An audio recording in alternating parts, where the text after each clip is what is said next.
భారత రాజ్యాంగ దినోత్సవం మనం జరుపుకుంటున్నాం. నవంబర్ 26 ఆల్రెడీ ఇంట్రడక్షన్లో జ్ఞానేశ్వరి చెప్పడం జరిగింది. మీ అందరికీ తెలుసు, భారతదేశాన్ని బ్రిటిష్ వాళ్ళు ఒక 200 సంవత్సరాలు పరిపాలించిన తర్వాత మనకి 1947లో మనకి ఇండిపెండెన్స్ వచ్చిన తర్వాత మనం రూల్ చేసుకోవడానికి మనకంటూ కొన్ని రూల్స్ అండ్ రెగ్యులేషన్స్ మనమే ఫ్రేమ్ చేసుకుందాం అనేటటువంటి ఉద్దేశంతో ఈ రాజ్యాంగం తయారు చేయబడింది. దీంట్లో దీని తాలూకు చరిత్ర చూసినట్టయితే ఒకసారి మనకి 1935లోనే దీనికి పునాది పడింది. అందులో ఇండియన్ గవర్నమెంట్ యాక్ట్ అనేటటువంటి తీసుకురావడం జరిగింది. అది బేస్ చేసుకొని అందులో దాదాపుగా ఒక 250 అంశాలు తీసుకొని ఈ కాన్స్టిట్యూషన్కి ఫీడ్ చేయడం జరిగింది.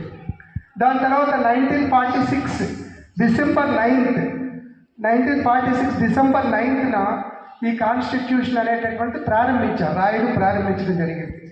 దాదాపు 2 సంవత్సరాల 11 నెలల 18 రోజులు దాని మీద ఎంతో కష్టపడి మనకి నవంబర్ 26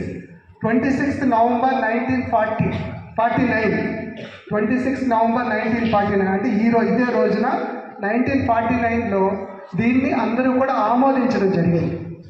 మన రాజ్యాంగాన్ని ఆమోదించడం జరిగింది. అదేవిధంగా 1950 జనవరి 26 అప్పటి నుంచి అమల్లోకి వచ్చింది. అయితే ఇక్కడ 1950 జనవరి 26 ఎందుకు ఆ డేట్ ఎందుకు తీసుకున్నారంటే మనకి పూర్ణ స్వరాజ్ అని చెప్పేసి 1930లోనే మనం ఒక చిన్న రాజ్యాంగం తయారు చేసుకొని స్వతంత్రం ప్రకటించుకున్నాం. తర్వాత అది అమలు జరగలేదు. అందువల్ల ఆ డేట్ని మనం తీసుకొని ఈ రాజ్యాంగం అనేటటువంటి 1950 నుంచి మనకు అమల్లోకి వచ్చింది.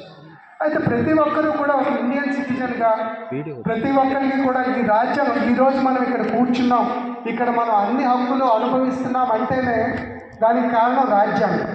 ఈ రాజ్యాంగం లేకపోతే మనకి ఏమీ కూడా రాదు. ఓకే, అదేవిధంగా ఈ రాజ్యాంగం మీద భారతీయ పౌరుడిగా ప్రతి ఒక్కరికి కూడా అవగాహన ఉండాలి. మరీ ముఖ్యంగా ఇందాక ప్రియాంబుల్ చెప్పడం జరిగింది మీకు. ప్రియాంబుల్ అంటే దాని పీఠిక అంటాం. అంటే మనం అన్నం అంతా ఉడికిందో లేదో తెలియడానికి ఒక మెతుకు పట్టుకుంటే తెలిసిపోతుంది. అలాగే రాజ్యాంగం అనేటటువంటి దాదాపుగా 395 ఆర్టికల్స్, అదేవిధంగా 8 షెడ్యూల్స్తో తయారు చేయబడింది. దాని తర్వాత ఈరోజు చూసుకున్నట్టయితే 448 ఆర్టికల్స్, అదేవిధంగా 25 పార్ట్లు, 12 షెడ్యూల్స్ ఉన్నాయి ఈరోజు. కానీ వాటన్నిటికీ ఈ ప్రియాంబుల్ అనేటటువంటిది it is the soul of our Indian constitution. మనం ఒక్క ప్రియాంబుల్ గురించి మనం తెలుసుకుంటే మ్యాక్సిమం మనకి ఈ రాజ్యాంగం అనేటటువంటిది అందులో ఉండే ఆబ్జెక్టివ్స్ ఏంటి, ఎయిమ్ అంటే ఏంటి, ఇవన్నీ కూడా మనకు తెలుస్తాయి. అంటే బ్రిటిష్ వాళ్ళు పరిపాలించి వచ్చిన తర్వాత మనకి చెప్పారు, ప్రియాంబుల్లో చెప్పడం జరిగింది, sovereignty, socialist, secular, democratic and republic అని చెప్పడం జరిగింది. ఇందులో మన రాజ్యాంగం ఈ 5 అంశాలు కొంచెం మీరు అర్థం చేసుకోవడానికి ట్రై చేయండి. సోవరెన్స్ అంటే సార్వభౌమాధికారం. అంటే మనం ఏ ఒక్కరికి కూడా మనం ఇండిపెండెంట్ బాడీ, మనది ఒక అటానమస్ బాడీ, మనం ఏ దేశం ముందు తలవంచవలసినటువంటి అవసరం లేదు. ఓకే, మనమే అధికారులు, అది సార్వభౌమాధికారం అని చెప్తున్నారు. అదేవిధంగా ఇక్కడ సోషలిస్ట్ అని చెప్తున్నారు. సోషలిస్ట్ అంటే ఇక్కడ ఉండేటటువంటి ప్రతి ఒక్క భారతదేశంలో ఉండేటటువంటి అన్ని రకాల ప్రజలకి కూడా సోషల్ మరియు ఎకనామిక్ స్టేటస్ అందరికీ కూడా ఈక్వల్గా ఉండాలి, సామాజిక ఆర్థిక స్థితులు అనేటటువంటివి సమానంగా ఉండాలి అనేటటువంటి ఉద్దేశంతో ఆ పదం చేర్చడం జరిగింది. అదేవిధంగా మనకి సెక్యులరెన్స్ అంటే ఏంటంటే మనం రెస్పెక్ట్ టు ఆల్ రిలీజియన్స్, మనం భిన్నత్వంలో ఏకత్వం ఏర్పాటు చేసుకున్నాం. ఇక్కడ ప్రతి ఒక్క మతాన్ని కూడా మనం గౌరవించాలి, రెస్పెక్ట్ ఆల్ ద రిలీజియన్స్ అని చెప్పేసి. అదేవిధంగా ఇక్కడ డెమోక్రటిక్ వేలో అంటే ఇక్కడ మనకంటూ వంశపారంపర్యంగా వచ్చిన రాజులు కానీ నియంత్రణ కానీ మీకు ఎవరు లేరు. ఇక్కడ డెమోక్రటిక్, మనకి ఇక్కడ రాజులు ప్రజలే, అధికారులు మనమే రాజులు, మనమే పరిపాలన. దాన్ని మనం డెమోక్రటిక్ అని చెప్తున్నాం.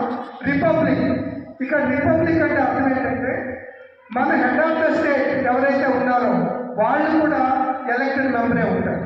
అంటే ఇక్కడ మన ప్రజాస్వామ్యంలో డెమోక్రటిక్ కంట్రీలో ప్రతి ఒక్కళ్ళు కూడా రాజులు అనేటటువంటి ఓటర్స్ మనమే అని చెప్పేసి ఇది మనకి చెప్పడం జరిగింది.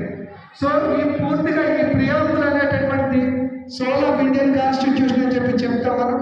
అదేవిధంగా ఇందులో మనకి దాదాపు కొన్ని లక్షల మంది ప్రాణత్యాగం చేస్తే వచ్చినటువంటి స్వాతంత్రం, వాళ్ళ తాలూకా డ్రీమ్స్ ఏవైతే ఉన్నాయో అది కూడా మనకి ఇక్కడ ప్రియాంబుల్ రిఫ్లెక్ట్ చేస్తూ ఉంటుంది. సో ప్రతి ఒక్కరు భారతీయ పౌరులుగా దీని గురించి మనం ప్రతి ఒక్కరు నేర్చుకోవాల్సినటువంటి అవసరం ఉంది. దీని తర్వాత స్పీచ్లో మిగతా విశేషాలన్నీ చెప్తారు. ఆ తర్వాత మరీ ముఖ్యంగా మన స్కూల్ వరకు వచ్చినట్టయితే ఈరోజు మన స్కూల్లో సోషల్ టీచర్స్ లేకపోవడం నుంచి కొంచెం ఇబ్బంది పడుతూ ఉన్నాం. అయినప్పటికీ మనకి ముందుండి సోషల్ మేడం శ్రీదేవి మేడం నడిపిస్తూ ఉన్నారు సోషల్ డిపార్ట్మెంట్ని. అదేవిధంగా త్రిపుర మేడం, లలిత మేడం వాళ్ళు కూడా ఒక ఎడిషనల్ బర్డెన్ తీసుకొని, ఎడిషనల్ రెస్పాన్సిబిలిటీ తీసుకొని మీ అందరి భవిష్యత్తును దృష్టిలో ఉంచుకొని సోషల్ చెప్తూ ఉన్నారు.